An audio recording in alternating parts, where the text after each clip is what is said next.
by, waiting for your bright blue sky. Lonely night where the angels cry. Sa pumili ng wedding rings card, ito nyo reading. Tingnan natin kung anong biyaya na parating sa inyo. So, gustong sabihin ng Panginoon na focus ka muna sa work at huwag mo madaliin si wedding rings, okay? Kasi I feel na most of you, hindi pa talaga kayo handa to have a family, okay? Hindi rin naman kasi biro na magkaroon ng pamilya. Yun din yung dapat mong isipin.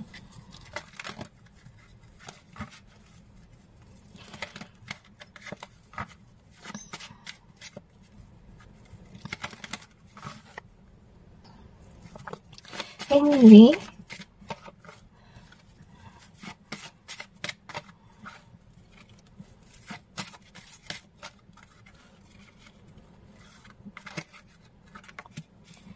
I'm sensing sad energy dito, guys, okay? Kasi, pa sa inyo, naguguluhan pa sa pag-ibig. Kaya hindi nyo pa talaga timing na magkaroon ng partner or pakasal. Maybe basta nyo ay kakasal na, but you're not sure if this person is the one for you. Maybe napilitan ka kasi dahil sa magulang mo or pwede rin dahil nabuntis yung isa sa inyo.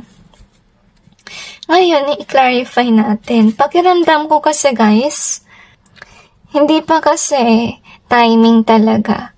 At saka na-feel ko na kinakabahan yung energy. Okay? I feel like you're definitely aware na kung sino man tong person mo, this person may not be the one for you.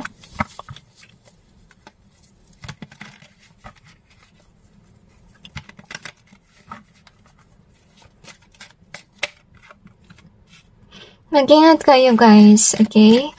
Kasi, nangyari dito, bila ako nakita ng bag, na nag-bag ng reading, okay? Malungkot kasi, kapag nakasal kayo in case, may obstacle yung tao mo for greater things in your life to happen.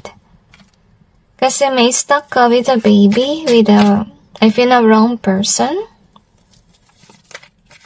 At ba ang pagsisihan nyo? Kasi you could be really looking for somebody talaga na mapag-aruga, yung mga hinahanap mo ba na qualities. Kasi so far, kung sino yung karelasyon mo, you're not seeing it so far. I feel na you are realizing the true colors of this person. So, questionin mo rin yung sarili mo, siya ba talaga yung gusto makasama habang buhay? Kasi remember, na once bind ka na sa kasal, mahirap na makalabas unless you have the money for the annulment. Okay? Mahirap dito sa Pilipinas, hindi ganun kadali na mahiwalay sa asawa. Ngayon, ito yung gustong bangitin sa'yo ng Panginoon na once that you got married, binded ka doon. At wala din assurance kung makaalis ka sa relasyon na yun. So, gusto sana sabihin ng Panginoon na isipin mo na hindi siya yung huling tao for you. Meron pang tao for you na talagang caring yung vibe niya. Kasi I feel naiyak ka kasi you're aware na this is not the type of person na ikakasal ka. Okay? May oras ka pa guys na actually mag-decide about this. To be honest with you. Be authentic, that's what you need to know. And if you need to speak up, you really need to speak up. Huwag mong i-deny yung iyong voice. Kasi guys, to be honest with you, sometimes silence is not a solution. Baka pagsisihan nyo lang na hindi yung napagtanggol yung sarili ninyo. Diba? So, anyway, that's what you need to know, na you deserve somebody who really cares for you. Kung alam mo yung tao mo, walang pakialam sa inyo, masyadong dominante, gusto niya siya lang yung nagkaroon ng biyaya. I feel na I'm not sure if it's your partner, okay? Baka kasi ginagamit kayo sa pera. Okay, may pagkaugali siyang kahaman. Or maybe galing ka sa mayaman na pamilya, kaya gusto ka niyang pakasalan. Kasi isa sa inyo ay ganito yung energy na may abundance kayo. So, Kung sakali man may greedy sa relasyon, ang taas ang tingin niya sa tao na may pera at saka swerte. Okay, so far, with regards sa connection mo, ito yung malungkot, guys, okay? I know na about to sa biyaya, okay? Pero kasi, if ever it's really meant to happen na nagbanggit sila ng gusto nilang sabihin sa'yo, I will say that. Because remember, this is a channel that's really different from other channels. I'm channeling whatever God wants me to channel. Okay, pati yung mga anghel natin ay nandito. So, gusto nila sabihin sa'yo, huwag ka ma-fall sa trap. Kasi kung sino man itong tao mo, ginayuma ka niya, or may ginawa siya, baka illusion yan, or pwedeng passion, kung ano man yan, para mabuntis ka. Okay? Para maging malapit ka sa kanya. Yan yung ginawa niya kasi ito yung kanyang expectation, okay? Aangat siya kapag kayo ay nagkaroon ng pamilya. Delikado yan kapag habol nga niya sa inyo ay pera kasi di ba may mga nangyayari na once kasal na, baka may kung anong gawin para lang makuha yung money. Kasi remember, once kasal ka, conjugal property. Ibig sabihin ng kung ano yung property mo, property na rin niya yan pag kinasal kayong dalawa. Okay? So, ingatan mo yung iyong property. Ingatan mo rin yung mana mo sa iyong magulang or kamag-anak hanggat maaari. So, ito yung lesson learning nyo. Dapat kayo ay, magsalita for yourself. Habang kaya pa. Huwag kayong pasindak sa taong ito. Okay? Kasi I don't feel that this is somebody that's really genuinely honest to you. I feel na may pagkaahas yung kanilang vibe. At saka yung gusto lang niya is pera. At kayo siguro ay napipilitan. Okay, tahimik lang, takot, baka takot kayo sa tao niya. Huwag kayong matakot sa kanya, guys. Kasi first of all, hindi siya Diyos. Okay, kung sakali man natatakot kayo, listen to that song, Still by Hillsong. Kasi by listening to that song, malaman mo na si Panginoon ang ating Diyos, diba? Isa lang ang Diyos natin at hindi yung mga taong nagpapanggap na Diyos. Okay, so yun dapat niyong malaman. And yeah, look at this one. So yun nga, isa sa inyo, yung partner mo ay mapagkunwari. Baka sinabi niya na mahal ka niya, pero pera lang ang habol niya. Ito yung malungkot. Okay? So, huwag padalos-dalos yung isip nyo. So, we got the wedding rings here. It says, union, wedding, married, soul connection, eternal love, and everlasting promise. So, ito yung dapat mong malaman din about sa kasal. Hindi actually joke ang kasal. Ay kilala na sa Pilipinas, napakahirap magpaanal. Hindi na dapat mong malaman. Kasi, kapag nakasal ka, may promise doon. Diba? At saka yung promise na yan, syempre magkikilty ka pag break mo na yan after nung kasal. Habang maaga pa, pwede ka naman mag-break free. Yun ang dapat niyong matutunan din. Okay? Matuto kang magsalita, guys. Kahit sabihin natin may nag-asos na sa kasal o kung ano man, you have to express the reality here. Kasi yung future mo yung nakasalalay dito at ayaw ng Panginoon na maista ka sa maling tao kasi maybe it will take years bago ka maalis dyan ng Panginoon. Okay? Kasi nga mahirap, diba? So, tingnan natin kung anong pang meron. So, since may kayuma or kung ano man spells na ilagay sa inyo, suggestion ko sa inyo guys, you listen to this Reiki video na ilalagay ko sa description box and it definitely help to remove the curses, okay? It really helped me a lot guys. Yun yung personally na ginagamit ko kapag nararamdaman ko nakukulam ako. At saka, yun din yung ginagamit ko kapag matutulog ako guys to stay protected from curses as I sleep, okay? And of course, prayer din sa Panginoon. So, ito siguro yung dahilan kung bakit ayaw niya magsalita. Kasi baka may magalit and so on. Huwag kayong matakot sa ganyan guys. Matakot kayo sa future nyo kung maling tao yung napakasalan nyo. And let me remind you na if this is sent the one for you, there will be somebody for you. Okay? So, saka ma-unlock si blessing if you let go of something that's not really resonating. So, we got this treasure in either way. So, itong tao na to na siguro ikakasal ka dito, after lang siya sa iyong treasure. See, take lang siya ng take. So, mag-ingat ka sa ahas. And learn to stand in your power na rin, okay? Or magsalita for yourself. Next that we have is gold. We also got the last, okay? So, I feel na you really have to learn to stand in your ground. Tsaka wag kayong pasindak sa galit na energy na nakita mo dito. Okay? And, wala mawawala guys kung sakali man you speak up for yourself. Kasi, kapag di mo to inagapan guys, mangyari niyan is baka kunin nila ng taong ito yung iyong mga biyaya na galing can be sa iyong magulang, inheritance, kung ano man yan. So, masasayang yung blessings mo. At saka, you need to be defensive kasi you're aware to yourself na meron kang kaitong biyaya. So, you have to stand in your power, to be honest with you. So, you have to chase here in reverse. And we have this one. So, you really need to learn how to say no. So, for naman maganda si energy mo kasi hindi ka naman chaser with regards sa love. I feel na kung sino man yung chaser dito, ito yung tao na naghahabol dahil sa kayamanan. So, we got one of the greatest blessings, but it's in either way. So, yung intention ng tao mo is definitely kunin ang blessing mo. Which is sad, okay? I'm really sorry na hindi nila binigay yung blessing pa. Okay? Kasi so far, as I say with your reading, yung blessing mo dito is more likely yung money or abundance.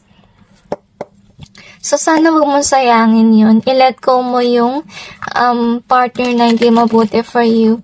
Kasi hindi naman pwedeng ganyan na imagine mo kung kinasal kayo, malagi na lang siya magagalit para kontrolin ka. Hindi pwede yun na idaan sa dahas. Kasi ikaw rin yung kawawa, diba? So, anyway, tingnan natin kung ano pa ang meron na biyaya for you. So, siguro biyaya din ang reading na to kasi syempre, it's definitely guiding you towards the right path. Sabi na gusto mo ng karma reading, pero hinay-hinay lang guys. Tignan muna natin yung biyaya, kasi so far hindi nila na-explain yung biyayang parating. Okay?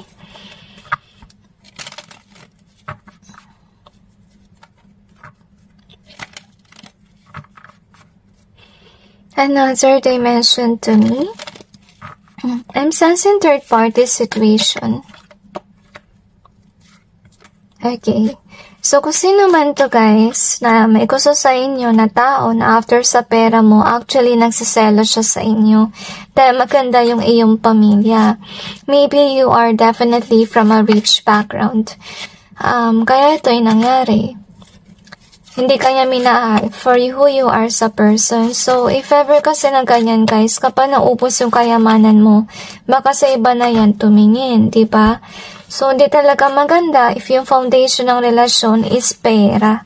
Kasi, ano mangyari kung naubos yung pera, di ba? So, ito yung malungkot, okay? So, gusto sabihin sa'yo ng Panginoon na natanggap mo na yung grasya which is the money itself, to be honest with you. Ngayon, I feel here na nagpapadala yung Panginoon ng third party sa situation ninyo kasi gusto ng Panginoon na pakawalan mo itong tao na to kasi kahaman siya at ubusin niya yung iyong yaman at napakasinungaling niya. Siguro nangako siya na bibigyan ka neto ng happiness and joy emotionally pero kabaliktaran kasi yung ibibigay niya and maybe you're aware about it on how this person handle you. At saka yung malungkot dito guys, hindi siya spiritual na tao. Kung sakali man na nagsisimba yan, pakita lang yan. Okay, so I feel like you have to listen to your heart kasi based on your heart, kahit sabihin natin na may gayumar kung ano, hindi ka talaga passionate sa kanya. Ito yung una-una mong nararamdaman. Parang tingin mo lang sa kanya ay friend. Baka kasi kung sino man to guys, baka kaibigan mo siya na may nangyari sa inyong dalawa. Pero hindi kasi siya yung the one. Kasi kung sino man siya, malas talaga siya with regards sa money. To be honest with you. Kaya to naghahanap ng mga taong masaswerte. So I think this is somebody talaga na masama. Kasi abulin siya ng malas. Ibig sabihin lang nun na madalas siya singilin ng bad karma. Tsaka isipin mo na rin yung future mo with a person that's evil. Talagang kung nakakarma siya, mabibiktima ka kapag kasal ka sa kanya. Kasi syempre, kasama mo siya eh. Diba? So, mabibiktima ka rin na hindi mo naman deserve yun. Kasi first of all, I don't feel that you are a bad person. So, anyway guys, to be honest with you, ito ay mangyayari na until now siguro you're undecisive at may parating na kasal. Actually, yung biyaya ng Panginoon for you, sana maiwasan mo to. And know that if ever hindi natuloy si kasal nyo, you will have a person that's really destined for you, that is really your soulmate. At ito sana yung biyaya na parating if you avoided the wrong person. So since you're here, do the work, okay? Talk, speak out for yourself kasi talagang mahirap pagka saan na nakatali ka.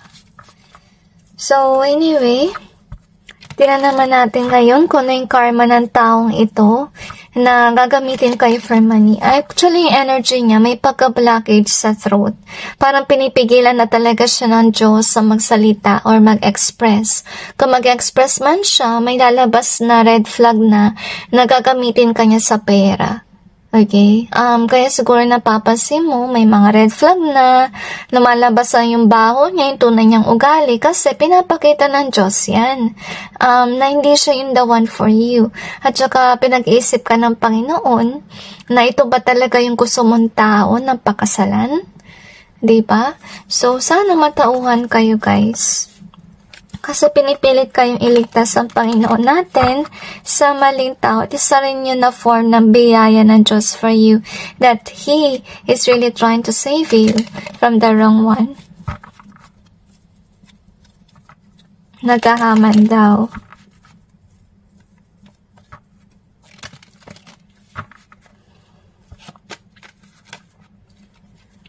Okay, nasense ko yung kantang Peace, yung lyrics na, if there is one more gift I ask for you, Lord, it will be peace here on earth.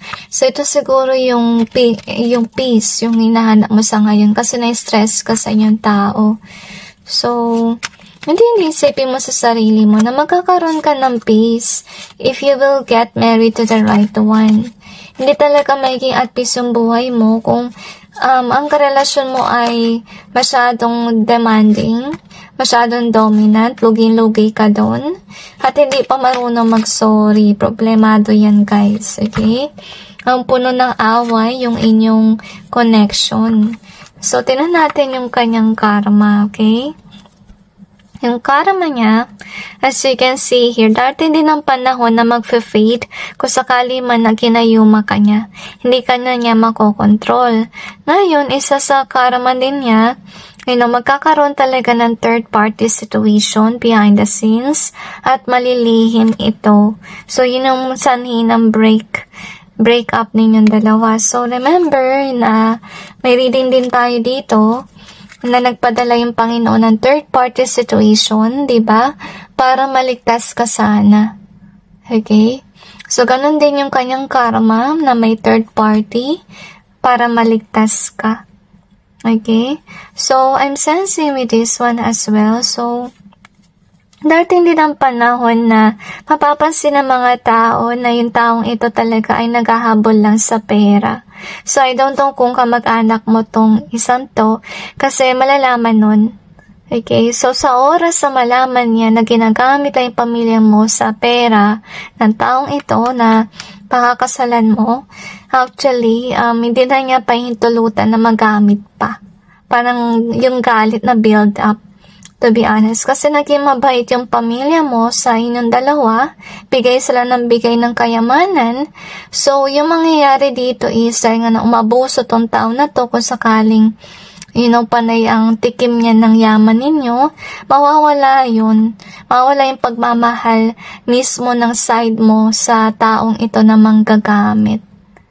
Okay, tsaka maiyak siya dahil doon. Kasi kahit anong pilit niya suyuin, ayaw na makinig sa kanya ng iyong pamilya. So, dahil doon mapipilitan siya na mag-work sa pera. Pero guys, okay, kahit na may trabaho siya, habulin siya ng malas. Bakit? Kasi first of all, kapag naging successful siya na ginamit kanya sa pera, obviously, mangyayari sa kanya bad karma, diba? Mabilis madrain yung pera kasi yan yung pinadama niya sa inyong pamilya kapag nagde-drain siya ng money sa inyo. So, anyway, ingat kayo guys sa mga ganitong klaseng tao. Kung alam mong mayaman ng pamilya mo or ikaw mismo mayaman, lapitin ka ng mga ganitong tao na akala mo mahal ka, yung pala pera yung habol sa inyo. So, napaka-importante guys na talagang tingnan mo yung red flags. Okay? Tsaka, ugali talaga, mag-base ka doon. Tsaka, huwag kang papasinda kapag may ganito. And nangyayari na, nagiging demanding yung tao mo. So, sana matuto kang lumaban para sa sarili mo. Kasi, baka pagsisiya mo rin sa huli na hindi ka nagsalita, na hindi mo dinepensaan yung sarili mo. Ikaw rin mahirapan. Diba? So, I just hope that you will have a voice. If ever you really need strength to do that, always pray to God. At saka, if you really need a voice, okay, ask Archangel Gabriel to help you out to speak. Okay? So, that's it guys, and God bless all of you.